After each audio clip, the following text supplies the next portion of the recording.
Hello everyone, Exhibition Cadet Sabasha here for my channel Aviation Cadet 9936. I'm an ex-Air Force pilot. I've flown 3 aircrafts, and today I'm going to talk about Air India 171 crash. I've already covered a few videos on that, so you can check up on my profile and you will find what my opinion is about this crash. So whatever my opinion is right now, the TikTokers, yes, that's what the name given by the president of All India Pilot Association, Mr. Captain Sam Thomas. And let me tell you that it was one American TikToker that set off this entire frenzy. And he gave this name to all these famous YouTubers, aviation experts, which I also watch all the time. The Vapor Lock Theory one, the No Flap Theory one, and the Density Altitude Theory one, and the one who says it's the Swiss cheese cake pattern, like everything all together. So he called them TikTokers. They have bent towards, I watched a vlog of Meet Kevin, his vlog, the Vapor Lock guy, the pioneer of Vapor Lock Theory. So yesterday he came up to the point which I have already discussed on June 22nd, the internal politics within Indian Airlines, what's happening with the pilots, and I quoted 2 famous, one is Captain Sam Thomas, and the other one was Captain retired SS Panesar. Witnessed the most fatal collision, reporting 241 fatalities and claiming 38 confirmed lives. One of Air India, they brought some Gora. Captain Steeve, instead of gear, he put the flap lever up. Does this Gora know where's the gear level located? What a shame. I can assure you they will never blame Air India and Boeing company because they have their own motives. They should get some postings in Air India after retirement. Many such bureaucrats, their children, they get a 5 lakh, 10 lakh salary in a month. Now this committee which has been formed, I can guarantee you not one person is capable or he has ever done any investigation in aviation about such serious crashes. In the past, few accidents took place, 20 people died at Calicut and all that. If you see the investigation report, it's all bullshit. I've just quoted a few things out of the interviews and then tried to say, give the opinion about the culture in Indian Airlines. And right now, the Vapor Lock guy is bending towards that theory. So I'm happy that now people are turning towards what kind of report is going to come out. People have discussed everything about how this could have happened, and then the probability of like 1 to 100 billion and blah, blah, blah. Everything has been discussed. But what the report say, the final report, this is what we need to assume now.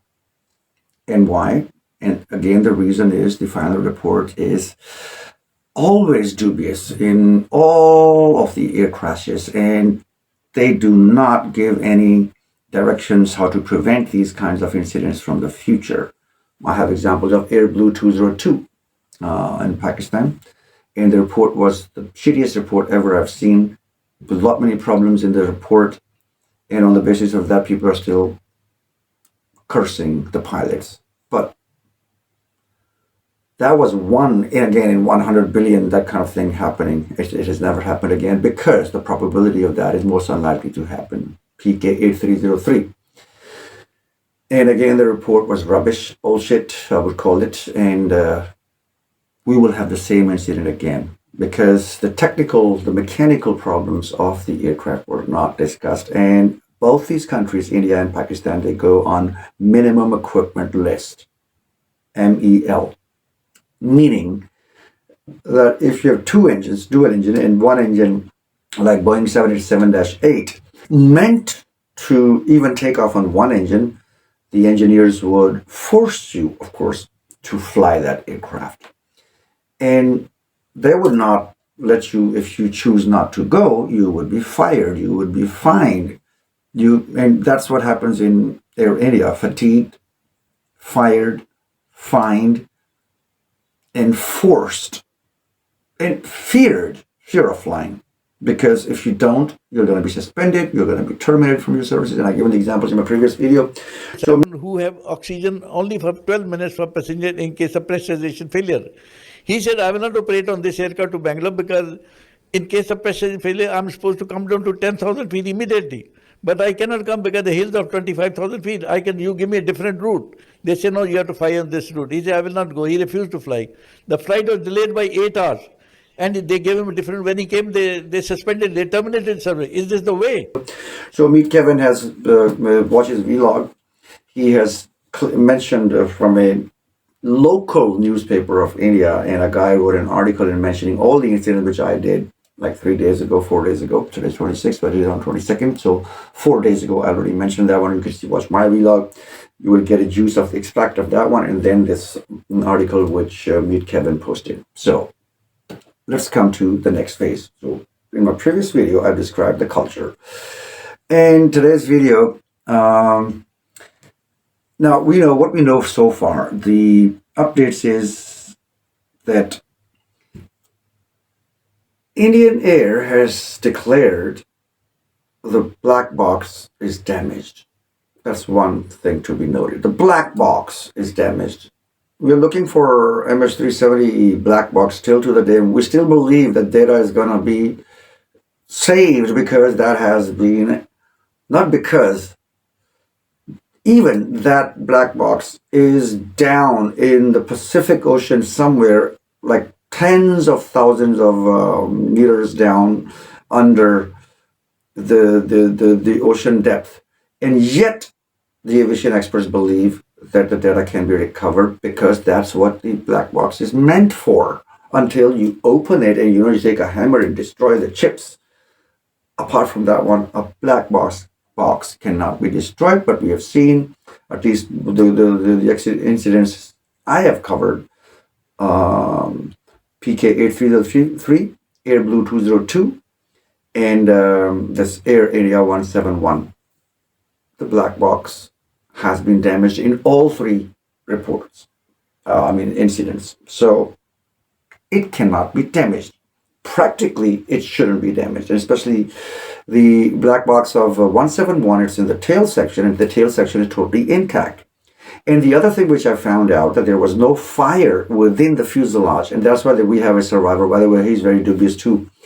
But anyway, I'm not going to talk about the conspiracy theories, but let's say he was saved miraculously. So, why was he saved? Because there was no fire within the fuselage. People died because of the impact. That's what they're saying. And they integrated into pieces. I can't even imagine that that turmoil happening to one's body. But that's what has happened.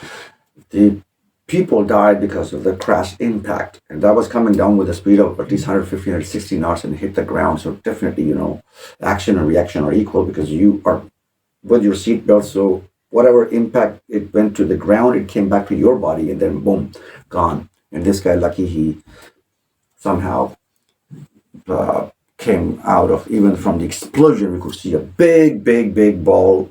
Like 50 meters is the wingspan of Boeing 787-8.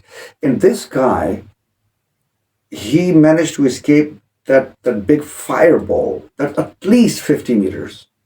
And, even a 50-meter sprint would take you like what? With his bulk, with his physique. And, I'm still talking about the conspiracy theories, so leave that guy aside. Right now, the thing is, one thing, the black box is damaged, which shouldn't be. So, come to the second point. It's the second report, second update.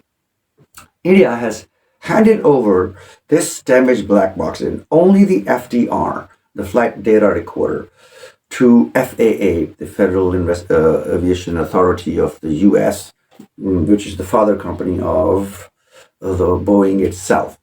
So they have handed over this black box to them. They said it's damaged, so you go and investigate. Why didn't India do that? We'll come to that part later. Third thing, India refused to hand over the cockpit voice recorder, which is located in the cockpit, of course. The cockpit voice recorder, so without the cockpit voice recorder, they gave the black box, the FDR box, to FAA to investigate. Now, the punchline. I came to know yesterday there was an Indian ex-engineer, Mr. Ansari, I think Javed Ansari was his name, on a podcast, because right now YouTube is recommending me a lot of things. So it's mostly about artificial intelligence, so whatever my interests are, is showing me those ones. And I do watch, and especially the voices from India, because I want to know more about the Indian culture, aviation culture, from the ex-engineers, ex-pilots and stuff like that. So this guy, now, and then I checked with the Google University, thank you very much. Boeing and also the Airbus, they have an alternate system, which I did hear about when MH370, the Malaysian airliner, got disappeared. Still to the day we don't know about it. That the engine, it pinches the data back to the Boeing company. And maybe not the location, maybe not the GPRS, but it gives out some readings, on what speed the engine is running, and what is what's the thrust it's producing, how much exhaust is coming out, or with what speed it's revolving, and all this kind of data is being sent. That was during the MS370. I won't be able to find that specific piece of information, but it was said that the engine pinches the location back, not the location, but all of the data back to Boeing company. And that system is called the Aircraft Health Management System, AHM System. And that's installed, very sophisticated system. Again, thanks to the Google University, I checked it on the Google University and found out all the information about it through different articles. And yes, it does. It tells each and every, related to the engine performance especially, it sends to the Boeing, and to the concerning bodies as well, like to maybe the FAA or NTSB or any other engineers that have to monitor that data and then make quick improvements for the future use. So all the data, even the FDR is damaged, all the data is saved on Boeing's hub. That's the breaking news.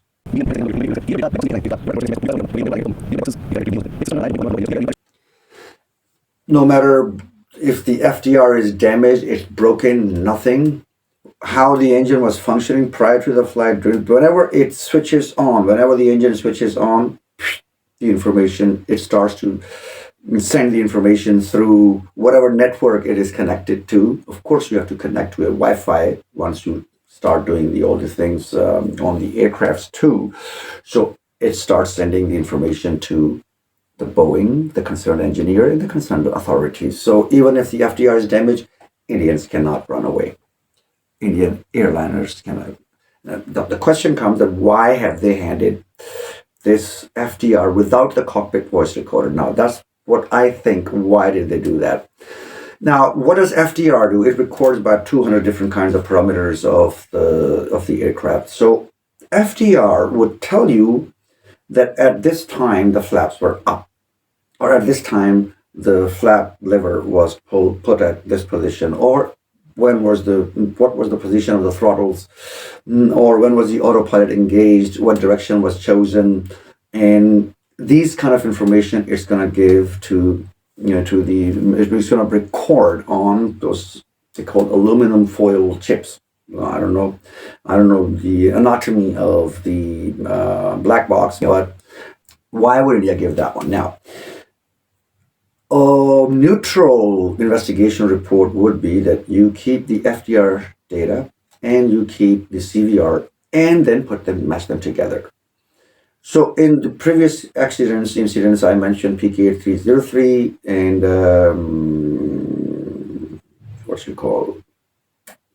Airblue 202, and those happened in Pakistan. One of them was missing in both cases. In this one now, FDR one is damaged. But AHM, the Aircraft Health Management System, has all the readings from the engine at least and similar kind of readings, when were the flaps put up, and all this kind of data is being sent whenever the aircraft is functional, engines are running, it's sent to the Boeing's headquarters and all the other concerning bodies. So that data is saved. So what you do is you take FDR, you take CVR. Now, if there was a fuel, FDR would show that somehow or anyhow, it won't tell you the malfunction, but it would tell you that the fuel switch was turned off. Now, the CVR recording, the cockpit voice recorder recording, would confirm that at this time, let's say 13:38, 15 seconds, that was the time of the incident of the plane going into the ground.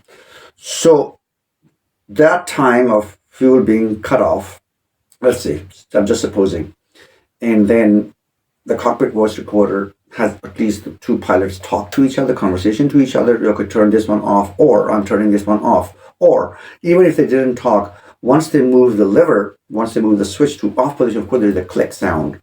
That would be recording, and that's how they would match. Now, without that one, it would all be speculations. And Boeing would definitely want to save themselves. Of course, they don't want to have this. These are 1,100 aircrafts operating in the world at the moment, and they would definitely blame the pilots or the Air India engineers. Now, why would Air India take that risk and send this data to FAA? Why would they do that without the cockpit voice recorder? Reason being, again, my own assumption. Let's say they decode the FDR, the Air India and the Indian authorities, they decode the FDR and they release a report and blame Boeing. Definitely they want to at the moment because they have been embarrassed a lot. 2 Apache helicopters, 3 Rafales, Sukhoi 30, MiG-29s, and then 4 American helicopters, choppers. So much has happened in India aviationally. So many incidents have happened. They are embarrassed. When people are saying it's not the man, it's the machine. Indians are saying that, but people are saying it's not the machine, it's the man flying the machine. So they have to come out of that one as well. They're in distress. So they would definitely want to blame who? The Boeing. But if they do this one-sided report, they don't. Who was the guy? Wait a second. There were another 3 guys. I'm going to just put up a picture of them because I just watched the thing yesterday. On my way back on Eastern Airliners, the one that got crashed 3 years ago, Boeing 737. -800 Max, and trust me, on the wings I saw the duct tape, and when I saw that one, everything flashed back. But I said, nah, there's nothing to fear about because there's still aviation aircrafts are the safest things to travel with till to the day. I will make a detailed video about that, my whole tour to Thailand and what aircraft did I fly there and then came back. We'll make it my next episode. So coming back to India, why did they do that? If they make a single one-sided report and blame Boeing on that, definitely Boeing has that AHM system, the aircraft a monitoring system. They have it. They would right away the next day they would put up the data here. Boom, sons. No, this engine was faulty from that date onwards and that date onwards, and you guys didn't do anything about that one. So don't blame us. So that would have been a good battle. So I think there was a compromise between Boeing and the Indian Airliners or the government, and they handed over the FDR because once you have the FDR only, you don't have the cockpit voice recorder data. What are you going to do? You're going to say, okay, someone, now you are Boeing, think. You would never say that it malfunctioned and something happened, like in Air Blue 202. I've quoted many incidences on Airbus 320, 321. in which the autopilot didn't work. There were many incidents reported and I Googled them and I found them. I'll make a list out of them.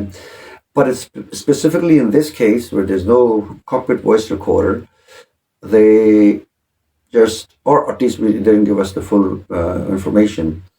And we just said why the aircraft is not turning left.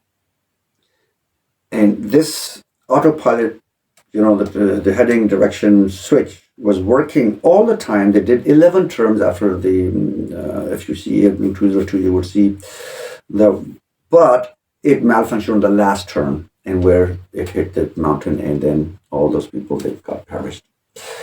And same is the case with PK8303. They said, now listen to this one, it's also very important. I mentioned in my previous video as well, that they say when RAT, the ramjet air turbine, when that is deployed, the FDR stops to work.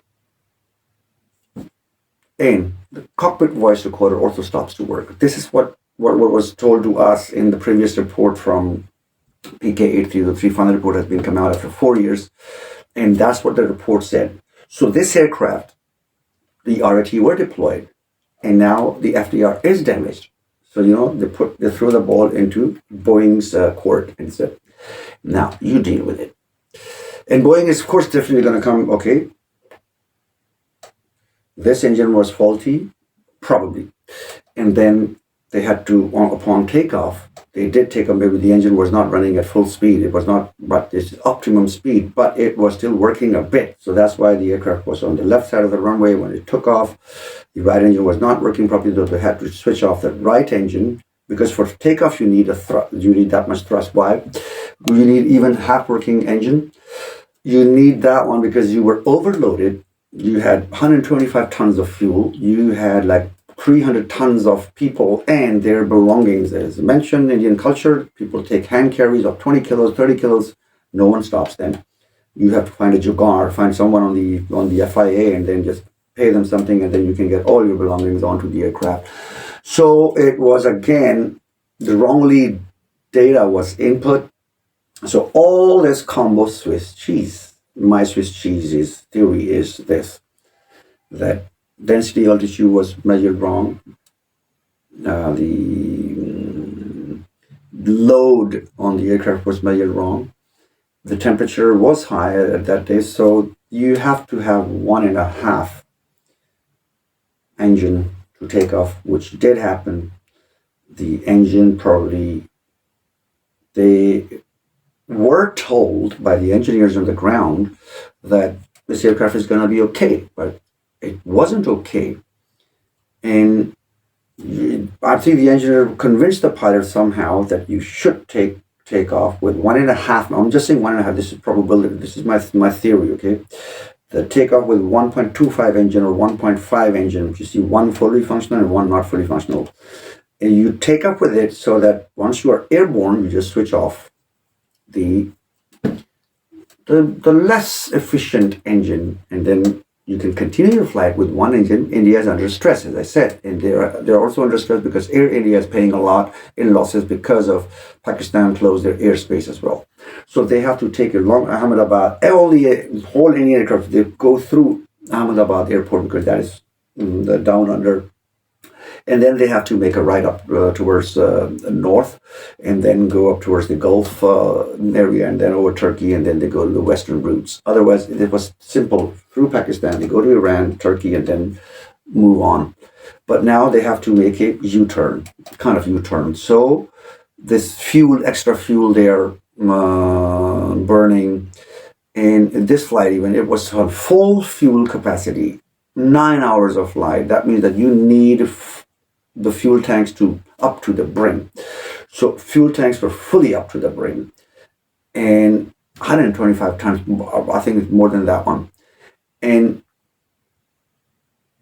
the engineer and the administration of Air India forced the pilot to take off with 1.5 engine.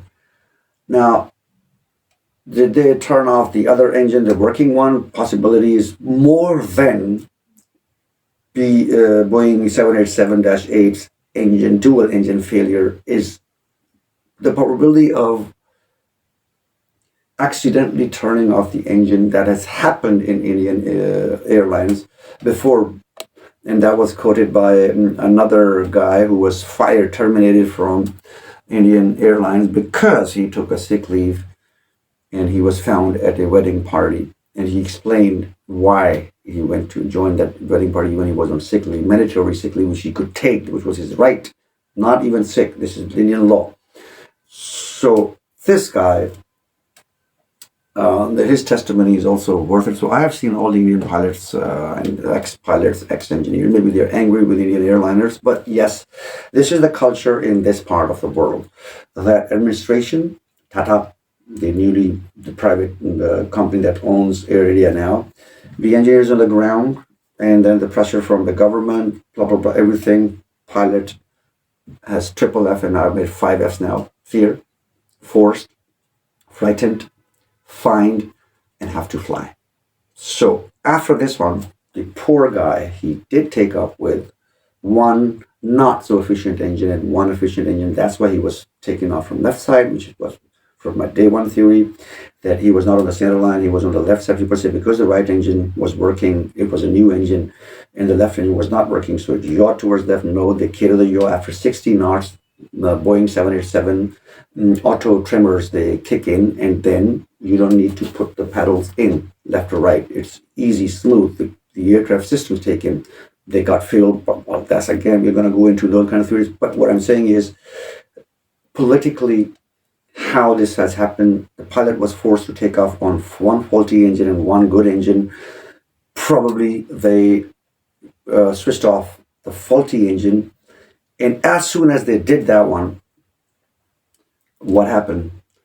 That the faulty engine could not produce enough thrust because of the load, because of the weather, because of the temperature around, because of the engine's efficiency, and that's why the pilots made a call.